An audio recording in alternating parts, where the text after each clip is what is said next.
لیکن مسجد میں بھی پڑھ سکتے ہیں لوگ. تو بعض لوگ کیا ہے نشانہ بنائے رہتے ہیں کہ اگر کوئی فرض پڑھ کر فوراً نکل گیا تو اس پہ تنقید کرنے لگتے ہیں کہ یہ شخص سنتیں نہیں پڑھتا ہے, لہذا بہت غلط انسان ہے, یہ شخص سنتیں نہیں پڑھتا ہے. ٹھیک ہے آپ کا نظریہ ہے, لیکن اس سے پہلے جا کر آپ پوچھیں کہ آپ گھر میں جا کر پڑھتے ہیں کہ یا نہیں پڑھتے ہیں, پھر آپ اس کو سنت کی اہمیت بتائیں.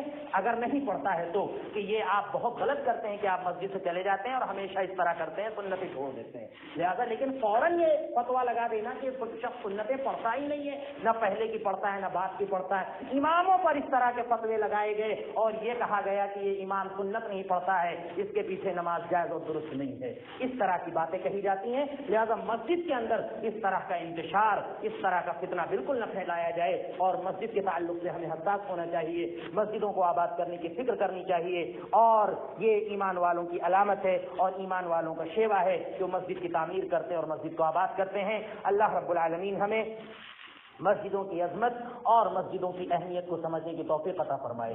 اللہ رب العالمین ہمیں مسجدوں کو آباد کرنے کی توفیق عطا فرمائے. اللہ رب العالمین ہمیں مسجدوں میں 5 وقتہ نمازوں کو قائم کرنے کی توفیق عطا فرمائے. اللہ رب العالمین ہمیں شرک و بدعات سے محفوظ رکھے. اللہ رب العالمین ہمیں ایک اللہ کی آواز بلند کرنے کی توفیق عطا فرمائے. اللہ رب العالمین ہمیں بیماریوں سے محفوظ رکھے.